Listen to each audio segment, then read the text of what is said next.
एक माँ अपने बच्चे के लिए किस हद तक जा सकती है? क्या उसका प्यार, उसकी ममता उसे हैवान बना सकती है?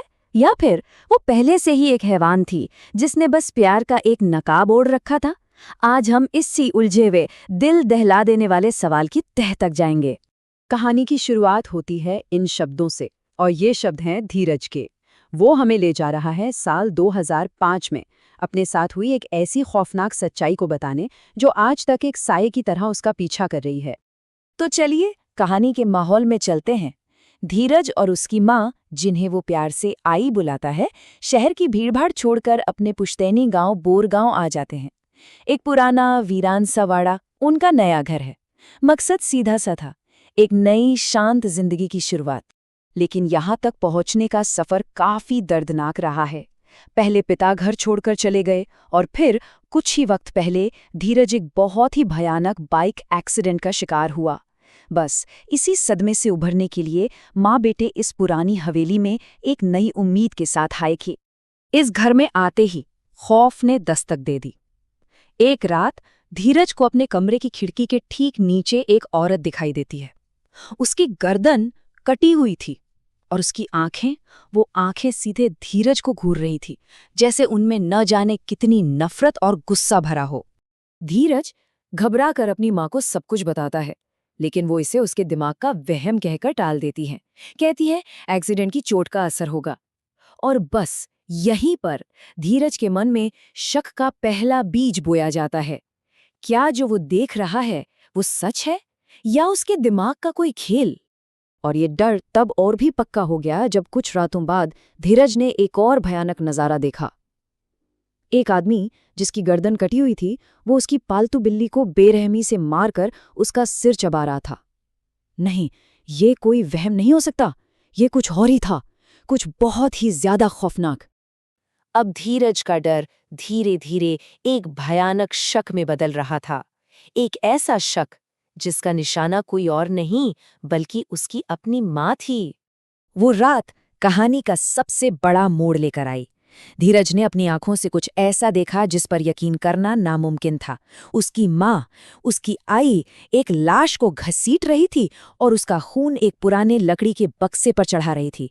ये नजारा देखकर धीरज के पैरों तले से जमीन ही खिसक गई। और उसी पल धीरज के कानों में अपने पिता के पुराने शब्द गूंजने लगे। वो हमेशा कहते थे कि उसकी माँ एक चेतकिन है, एक डायन जो काला जादू करती है। आज उसे अपने पिता की कही हर एक बात सच लग रही थी। इसके बाद तो जैसे बलियों का एक न रुकने वाला सिलसिला ही शुरू हो गया। धीरज हर रात अपनी माँ को किसी न किसी मासूम की बलि चढ़ाते हुए देखता, कभी कोई छोटा बच्चा तो कभी कोई बूढ़ा आदमी।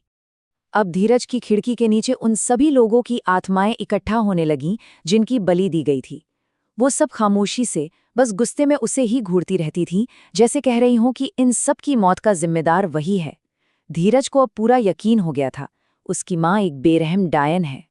धीरज समझ गया था, इस खौफ को रोकने के लिए अब उससे ही कुछ करना होगा। कहानी अब अपने सबसे भयानक मोड़ पर आ चुकी थी, जहां एक बेटा अपने ही माँ का दुश्मन बनने वाला था।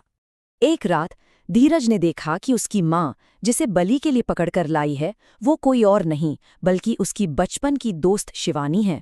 बस अब धीरज के सब्र का बांध टूट चुका था।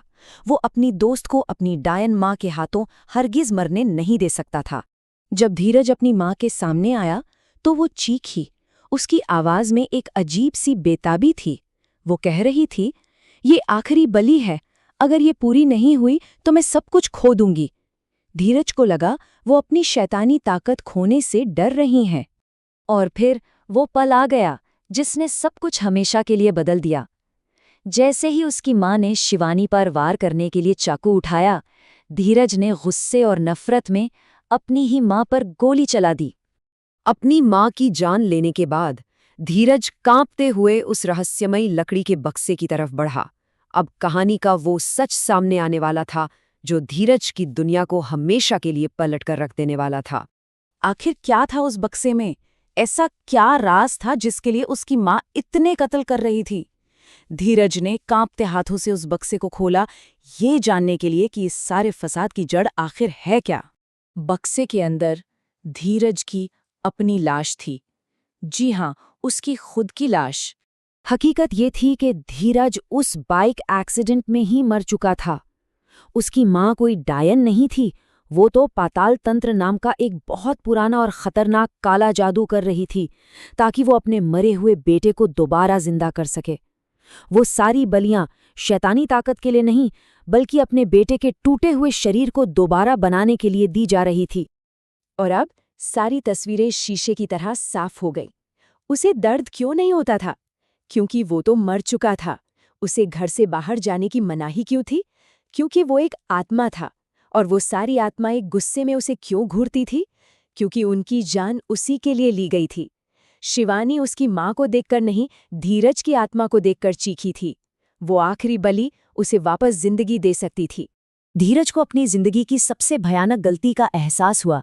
जिस माँ को वो एक शैतान समझकर मार बैठा, वो तो असल में एक देवी थी, जो अपने बेटे को वापस पाने के लिए दुनिया के हर नियम से लड़ रही थी। और इस कहानी का सबसे दर्दनाक सच यही है, एक गलतफहमी और एक लड़की को बचाने की जिद में धीरज ने उस माँ को मार डाला, जो अपना सब कुछ दांव पर लगाकर सिर्फ और सिर्फ अपने बेटी को बचाना चाहती थी। आखिरी बलि पूरी होने से ठीक पहले अपनी माँ को मारकर धीरज ने खुद को हमेशा के लिए एक आत्मा के रूप में उसी घर में कैद कर लिया। आज भी उस पुराने वीरान वाड़े में एक बेटे और उसकी माँ की आत्माएं एक साथ भटकती हैं, शायद अपने अधूरे अंत की कहानी सुनाने के लिए।